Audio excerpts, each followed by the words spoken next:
Okay, everybody, welcome back to Your Crisis Coach with Scott H., the amazing Scott H. Silverman, who divulged a few weeks ago what the H stands for, and I already forgot. Is it Henry? Harris. Harris. Scott Harris Silverman. That's too many syllables. Way too many syllables. Got to cut it back. We'll go to H, and I'm Fred Carroll. So, Scotty, tell me how you are and why you're late 2 weeks in a row. Oh, God. I'm not late. I'm just delayed because this Chrome platform does not like my Firefox, I'm assuming. Because I got the link from your email, I got the link from history of the drop down, but it doesn't matter. I'm here now, and we've got our special guest who looks really relaxed. It's amazing how relaxed she looks. So what's going on? Let's see. My daughter went to Mexico instead of Israel, so she made it home safe from Mexico. That's good. And my oldest, who's an attorney, you'll love this, Gretchen. So she goes to see the eye doctor, right? And he says, do you have a card? So she gives him a card, family law attorney.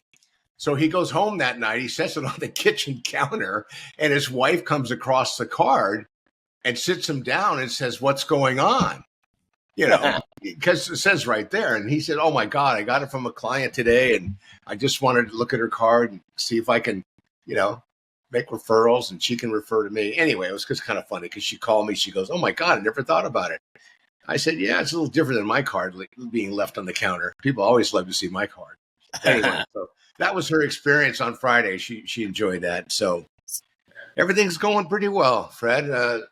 I think that the world's just still doing what it's doing. So yeah, and it's going to keep doing that. That's the good thing about the world and the bad thing about the world. Yeah. You definitely can't. I'll give credit where credit's due at some points. Do that at some points, but our president, I didn't have a verb to put in front of that. That was correct. He did say something that intrigued me. Was you, as the leader of the top country, in my opinion, also top country of the world, you want to believe that everything's going to be great and everything's going to be perfect and everybody's going to be safe and stuff. And he was referring to the tragedy in Texas.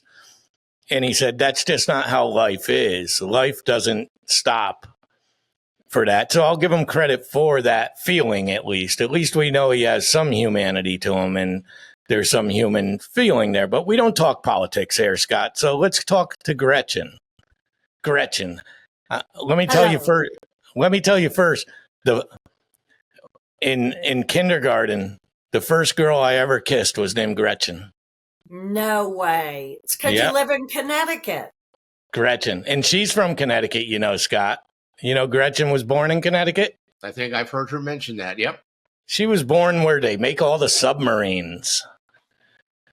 Oh, speaking of submarines, let me sidebar real quick. There was a special yesterday on YouTube, came through my algorithm, and they were talking about, and I thought it was really inspirational, how 120, 130 people on a submarine for 90 days have to find ways each day to get along in a very unique way, because you're on top of each other, walking by each other, eating together, sleeping together, working together.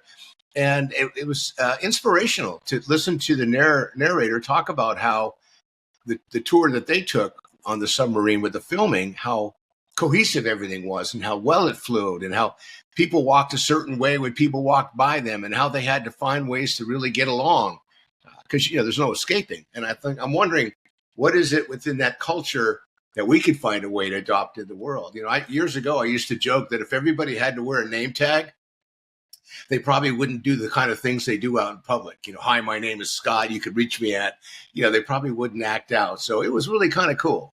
Talking about that's a Seinfeld episode is where Elaine was dating the one guy running for mayor, and she recommended that everybody wear name tags, and he lost the mayoral race when he brought that up as one of his campaign things.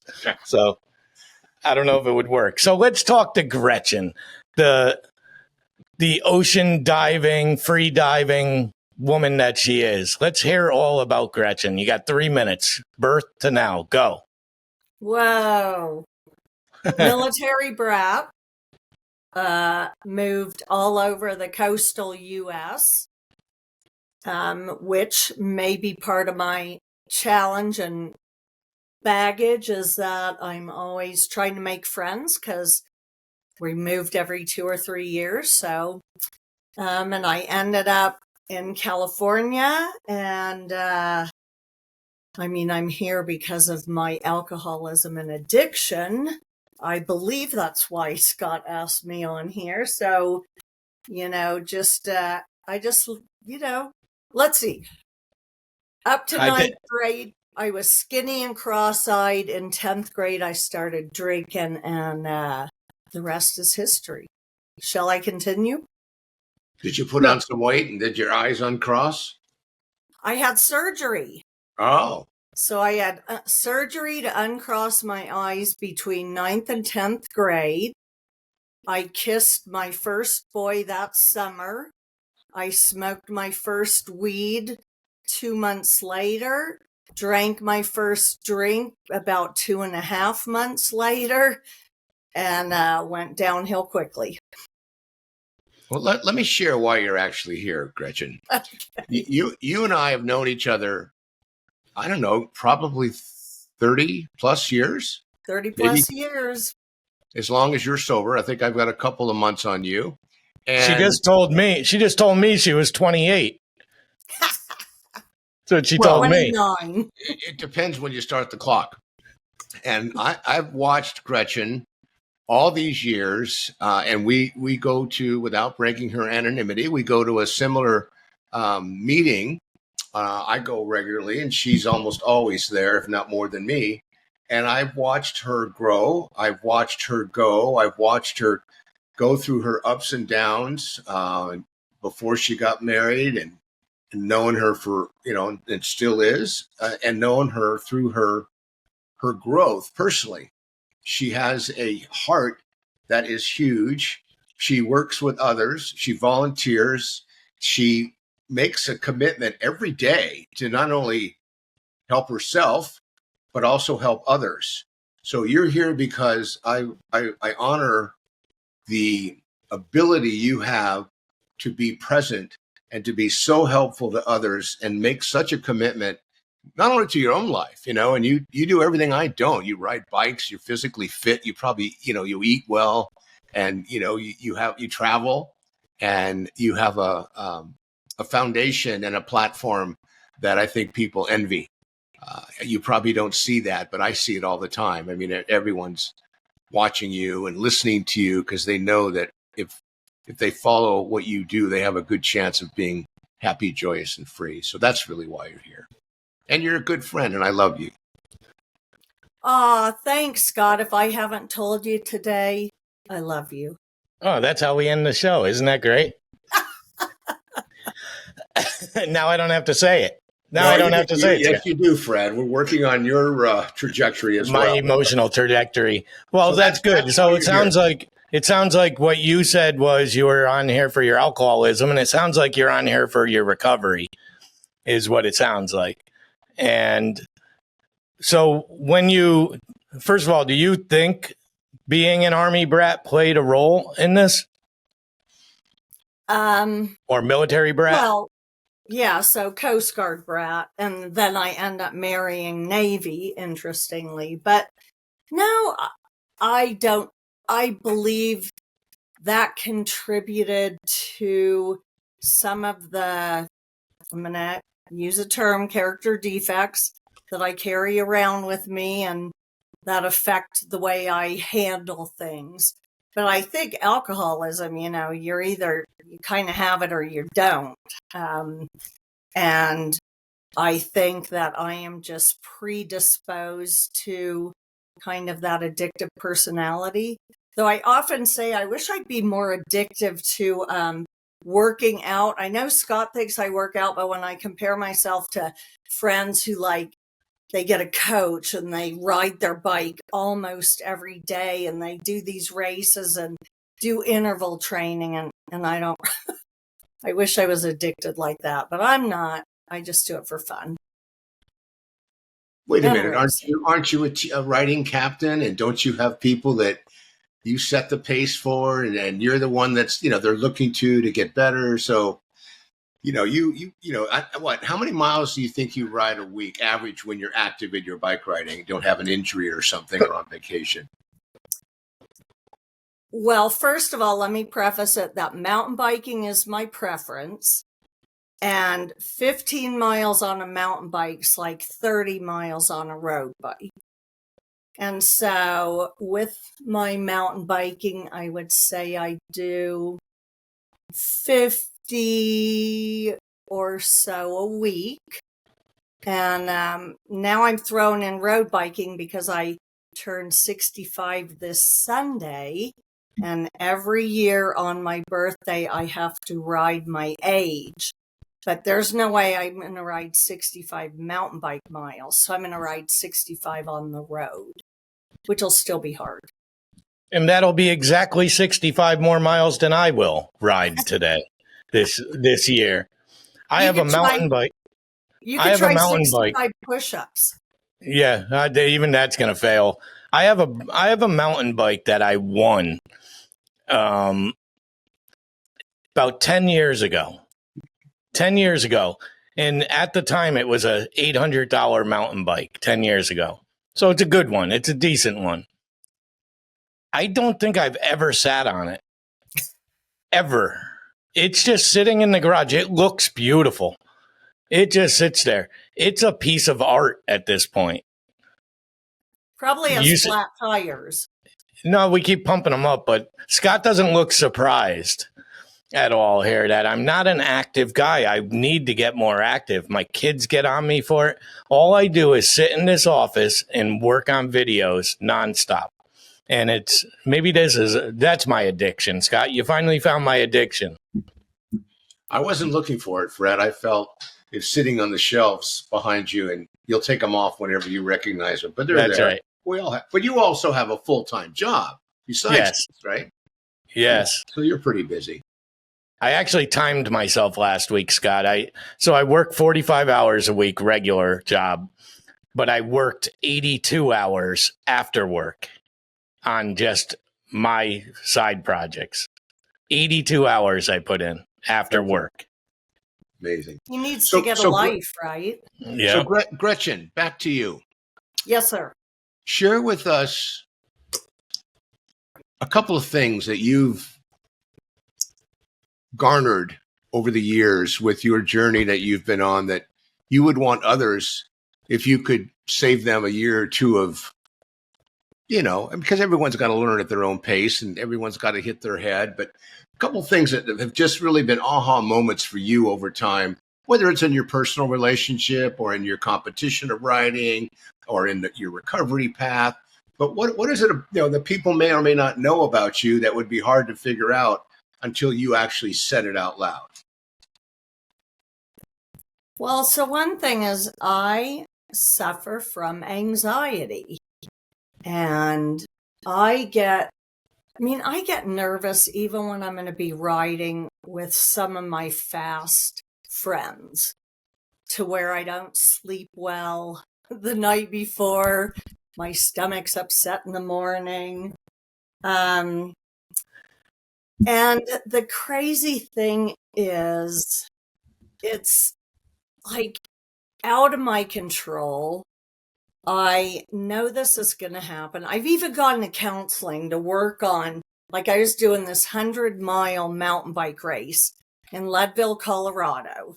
Elevation, 10,200 up to 12,600, climb about 12,000 feet. Oh my God, I was so nervous. I just could not, as it was getting closer. Anyway, she would tell me to do like visualizations. And then ironically, here I am in a program that tells me I'm not in control, turn it over, blah, blah, blah. And so I think, an aha moment, it's not an aha moment. It's just a continuous learning experiences that you do what you can. You do the footwork. I do the footwork. And then I really just have to let go of any expectations and realize that I'm here, I'm now, I'm going to do the best I can. Or if it's tomorrow, it doesn't help me at all to just keep dwelling and stressing on it. Like even coming here today, it's just funny how much time it wastes in my brain worrying about it instead of just turning it over to whatever, right? Like just making that conscious decision. I've done what I can and now it's out of my control. And and then letting it go, which is such a common term, but it's so obvious. So now you're in the middle of this component of your life doing this podcast. How are you feeling right now? Fine. Which You we all almost- know what that means, but okay, so I'm feeling comfortable. You almost are anxious about your anxiety in a way. You're analyzing your own anxiety with anxiety. It's interesting, and I don't think you're very different from a lot of people in our age ranges, and I don't know where it comes from and stuff. It's another thing that I've never dealt with very much. I don't have a lot of anxiety, and I sometimes wish I did just so I could commiserate and understand it more. It's hard to understand something that you don't feel, and that's how even when I enter addiction conversations, I'm trying to understand it, and each week I do get further, I think. Right, Scott? Well, that would be my summary as well. So Gretchen, do you find, because it's interesting, you mentioned your age you'll be experiencing, I think you said Sunday. I'm learning, and I'm 71, I'm learning as I get older, the way I process, the timelines it takes, the resilience I need. Some things are easier than others, and some things are, get tougher. And I think the way that, and I'm learning about just the same foods that I eat today that I ate 10 years ago, my whole body, basically digests them differently and they process them differently. So, and I think for me, it's just a matter of trying to get smarter intellectually, but then applying it if I can with that, 12-inch trip from my head to my heart. Because if you don't forgive yourself, you're right. Anxiety is a tough one. I mean, I have it too. And with my attention span, I can move around a lot of topics. And every time I hear what is your favorite, one of your favorite phrases is, I'm just a hot mess. And everybody thinks you're in a stoic, guided, well-tuned, on track, autopilot, we all have stuff. So my question is, compared to say 5 years ago and maybe 10 years ago, how are your levels of how you deal with things? Are you better at it? Is it just the same? Have you learned new tools? What's that like? Well, weirdly, I think my anxiety is a little worse. I don't know if it's my age or having more free time in a way. So I worked until I was 55. And Fred, I relate to you, and probably Scott too, the number of hours I put in. When I was a paralegal and I was a trial paralegal, and I would go to different cities for federal trials that were like 4 to 6 weeks long, and I worked so many hours. And then I retire coincidentally when my husband got transferred to Hawaii. And then my life was, swimming and cycling and entertaining guests and all that. And I came back here and I didn't immediately, but I kind of started working part-time again. So I left that last year in September. And so now that I have supposedly more free time, even though I kind of commit to more things, but it's almost like I'm less organized, or I don't have like a a a daily pattern, you know? So I It's your think it gives structure. Your structure. structure. Thank you. That's the Yeah. word I want. I don't have structure. And so I feel like maybe that makes me more anxious. So that's why, Scott, to answer your question about 5 years ago, I think I'm adjusting to that this year, 2025, to not ever having to go into work or this or that or that. And maybe that causes me more anxiety. However, I don't know. Yeah, what's better? I mean, it's kind of a weird question because life is really good for me and I love mountain bike and I love where we live. My husband and I have a good relationship. He's retired now. That's a challenge. Oh boy. That's a Yeah, that challenge. could be a challenge. So if you don't mind, and some people do, some don't, can you take me back 30 years and explain to me what a day in your life was as an active alcoholic? Oh yeah. We keep that memory green. My daily life. So I'm anal. So I would record when I drank and when I used. So my drugs of choice were alcohol and crystal meth. And I feel like, so I got into the program when I was 28.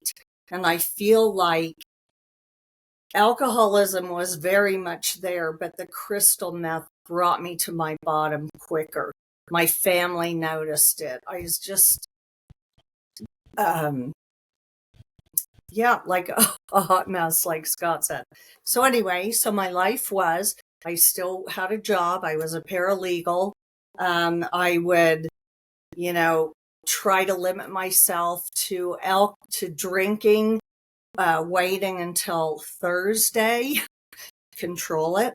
And some days it worked, but a lot of days it didn't. I didn't try to control my crystal meth. So I would do it when I woke up. I'd go to work. I'd maybe do a line around 10 or 10:30. I mean, it's all like this control thing, but then I'd be like, I was so anxious. I'd maybe have a beer or two at lunch and then work. And interestingly, after I got out of the rehab and my office mate, another paralegal, said how she noticed that I would just be staring at my computer doing nothing.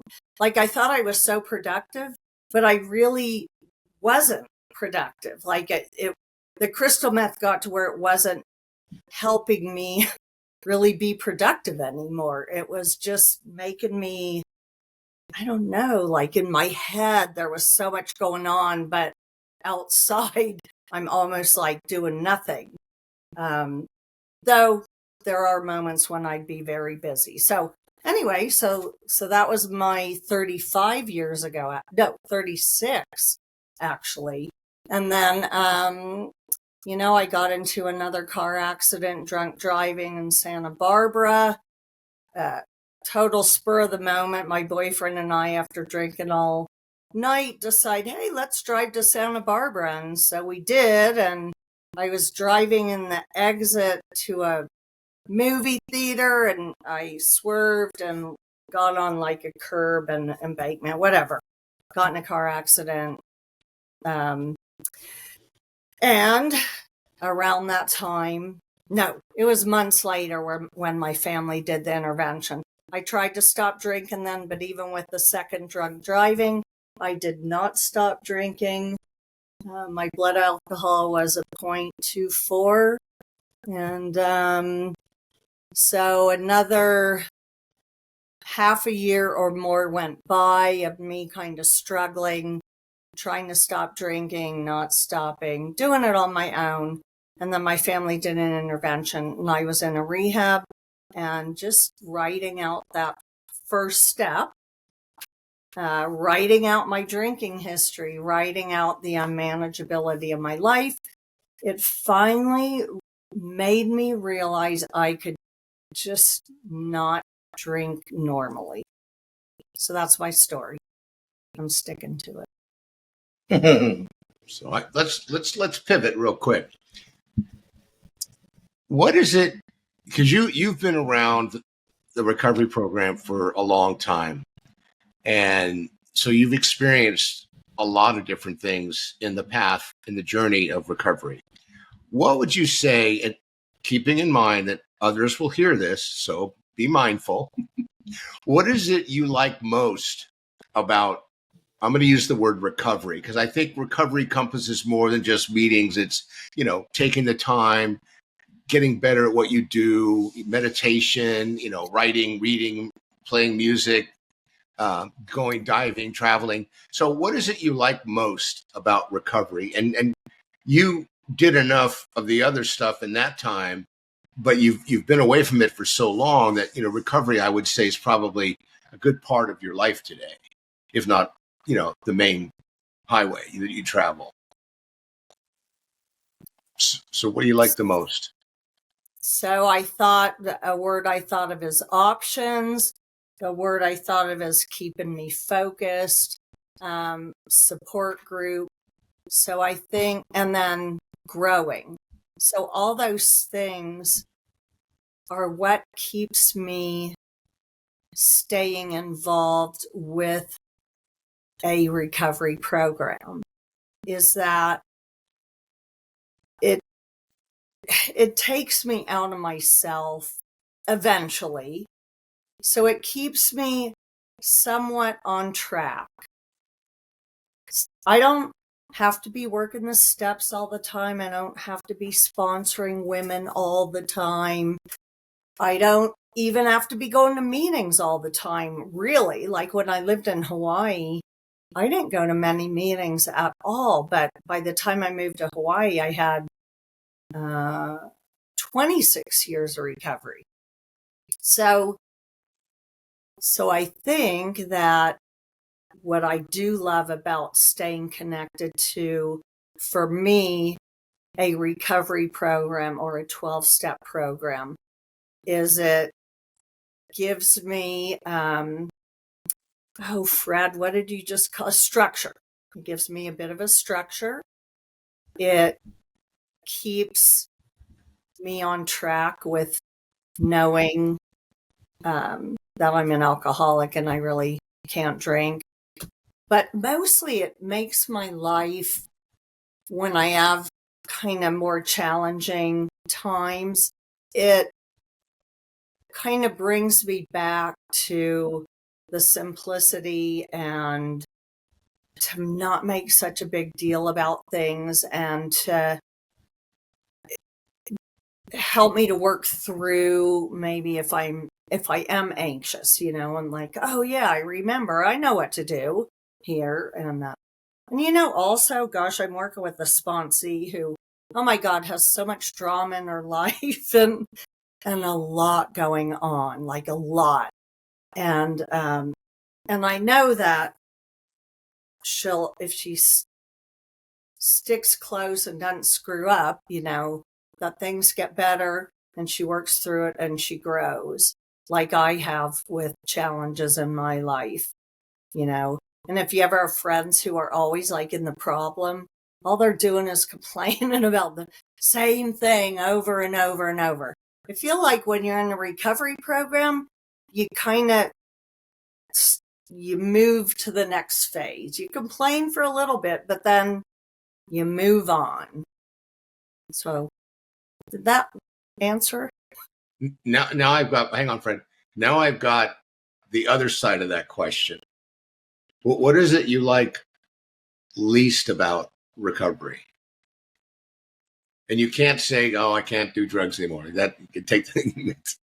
But Yeah, seriously, no, what is it that you kind of, because I go to a lot of the same meetings you do, and there's things that irritate me. And then the follow-up question I want to ask you, but I'm going to answer it myself first, is when I'm at a 60-minute meeting, after all the announcements, I find myself kind of, my anxiety, my depression, thought process, the hot mess stuff, whatever's in my head, financial insecurity, relationship stuff, the kid stuff. After about a half an hour, and it almost takes me half an hour to kind of let go, then in that next period of time in the meeting, I find that stuff's kind of gone away in my head. I mean, I know it's going to be there, but I'm managing it in a way where there's nothing I can do for it right now, and I really want to focus on my journey of recovery.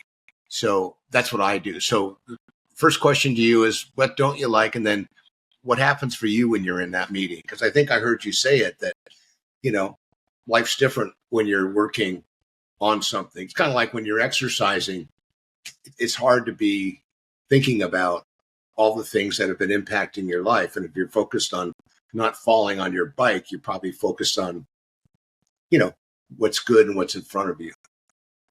Yeah, that's so well put, Scott, about how kind of the different phases through the meeting, and how at first, like for me, I'm in myself and I'm still looking at my cats getting in the way, and did I get my coffee and whatever. And then, finally I kind of start chilling a little bit, and I call it get the message. But, it's just when people share about certain experiences, and I'm like, whoa, yeah, I could relate to that. And, whoa, that was a cool way to work through that issue you had. Or I don't know, I get so much out of meetings. So, but that's answering your second question first. What I don't like about meetings is sometimes people bug me, sometimes people get all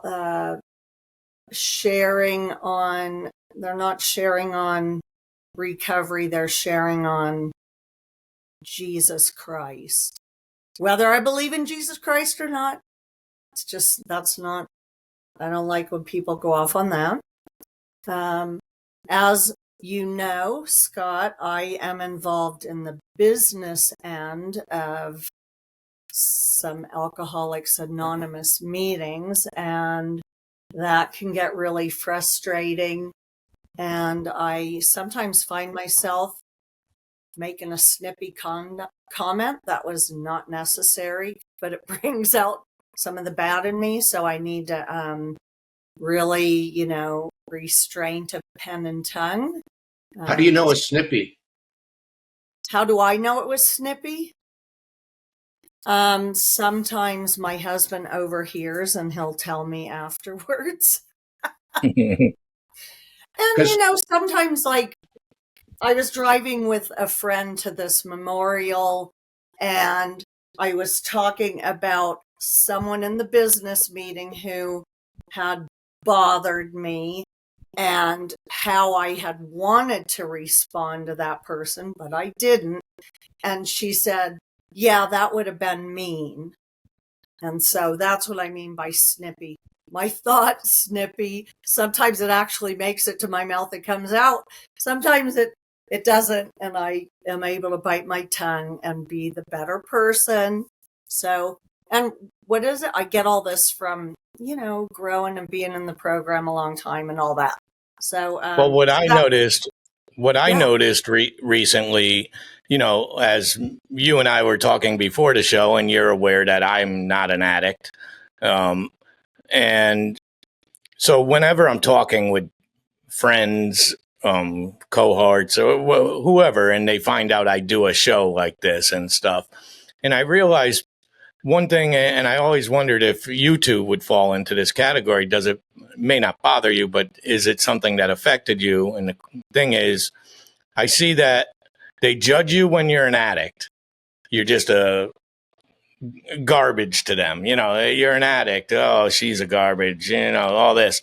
But then you go through and you get sober, and they still punish you for those years.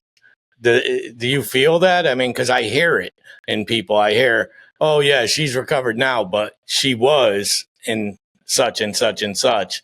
Like that, I don't know.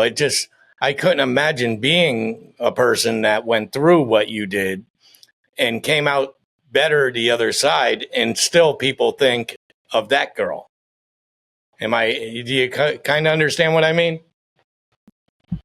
I feel like my thought on that is, I think the people who judge you more are people who knew you back when you were in your disease. People who come into these rooms, I don't know how they were garbage before. But if they continue to be garbage in a meeting, well, then then I'll start judging in my head like, oh, you need to work the steps, or you need to call your sponsor, or you need more meetings. But the past, it's almost like I forgive the past, kind of. I don't know, Scott, what do you think? Well, I'm a firm believer you can't change yesterday, but I try not to judge anybody outwardly. So what that means is, you pick your partner and you talk smack. I mean, sometimes it's just you have to do it, and not have to, but it's just healthy. When Michelle walks behind me or goes by when I'm in a meeting, she hears something, and I said, "Look, if you want to come to the meeting with me," well, no, I was just curious. I heard somebody say, and that just sounded interesting. And what do they do for a living? I said, I don't know. They haven't shared that yet, So it's fun. Look, we belong to a pretty unique club. 15% of the country, I'm just going to use America, has an active addiction issue that will erupt over the next year. Only 10% of those, of the 15%, will seek help. Literally. And that includes the fellowship and treatment and structure and outpatient and inpatient, detox, shots, whatever. And that's not a lot. And of the 10% that decide, or someone decides for them, the judge or something, go into some level of support, I'll call it, up to 95% of them will relapse. And if they don't have some sort of a continuum or connection or hook on the rail, if you will, they're going to go back and do what they were doing. Because once you remove the anesthesia, that's the science, the alcohol, the drugs, the self-medication, the real work starts. Because all that underlying stuff that's causing someone to desire to numb themselves has to be dealt with. You can't just go, oh, I stopped drinking, I'll be fine. It's just like saying I'm going to go see a therapist for an hour and I'll be fine. Or I'm going to go see a doctor about my diabetes, and after an hour, I'll be fine. You have to work on it a little bit, and not a lot, but a little bit. And when you don't do that anymore, or you're still closed-minded, or you're still stuck, I call it stuck on stupid, because you think, hey, I got this far, I'll be fine. Well, so in wrapping this up, Scott, you want to ask your magic question? Okay, as long as you force me. So here's my question, Gretchen, I like to ask, and that is, what question have we not asked you that you would like us to ask you? Meaning, what would you like us to know that we haven't talked about? Oh, that's like in a job interview. Yeah. I know. I should have studied your podcast before I got on. Well, by the way, but before you answer, keep in mind how long you've been on the radar to come to this podcast. And you've done a great job of saying no. We had you close, I think it was like 3 years ago. And you're like, I'll be traveling then. Then, then I found out you weren't traveling. But that's okay. Little lies can get you a little further along. So, by the way, I do really, really appreciate you coming and sharing today. I got to know some things I didn't know, and I heard some things that I've heard before, but in a different way. So what question would you like us to ask you that we haven't? Geez, I don't know. I think you were pretty efficient and thorough. I told you about my history. I told you what I like about meetings. I don't know. This isn't a question. It's an answer. I just feel fortunate that I am in recovery. Like, I've had family members or friends going through stuff, and because we all do. And I just feel like because I'm in this program that I, go to, let's say, 3 days a week, and people go, what, you're 36 years sober and you go to a meeting 3 days a week? First of all, it's on Zoom, so it's a little easier. But anyway, I just feel so grateful that I have these tools to help me through what life throws at me. And I feel like a lot of people who have life throwing things at them, and they're not an alcoholic or an addict, they don't drown it out in that, but yet it affects them, and they don't really have the tools to deal with it. So that's not a question. That's just That's okay. That works. Everybody's got the ability to answer that in their own how they interpret it. It's basically a final thought from your blonde head, and that's how it is. But what I want to know before we end it is, what is the deepest free dive you've done? Ooh, I think, okay, if it's 15 meters, it's 45 feet. So, I mean, it's not like hundreds for sure. It's My okay. breath hold. So I believe my deepest free dive was 45 to 50 feet. And my longest breath hold, the only way I could tell that, other than when I sit in the jacuzzi and time myself, I can do 2.5 minutes, but I'm not moving at all. But diving down and then getting my video camera ready, stabilizing, videotaping, stopping the video and coming back up, the longest video was 58 seconds. So Wow, I'm impressed by that, and your photos are amazing that are there. So I want to thank you for being on. Thanks, Scott, for coming on and showing up. That was nice of him to show up to his own show. He didn't make fun of you at all, like you predicted. So you owe me $30. And actually, then we're promoting gambling, and that's another anonymous. So we'll just more of an investment. Investment. But that's going to be it, Scott. You want to give your phone number real quick? I do. 619-993-2738. Call me, text me. Let's get in touch. Let's see if we can figure out a way to help save a life. And by the way, Gretchen, do you want to give your phone number or contact information or your website or anything that your position on the dark web where you ride in the deep, deep dark web? Okay, that's great. No, just our Google address for Harmony Group. Harmony 2 is what it's called. But do I know the Google address? No, I think it's OB Harmony Group. Now we all sound elderly. Yeah. On the Facebook, on the computer thing. Okay, everybody. So this is your crisis coach with Scott H. Silverman and me, Fred Carroll. And if no one has told you they love you today, we love you, and we will see you again next week. Hang out there for a minute.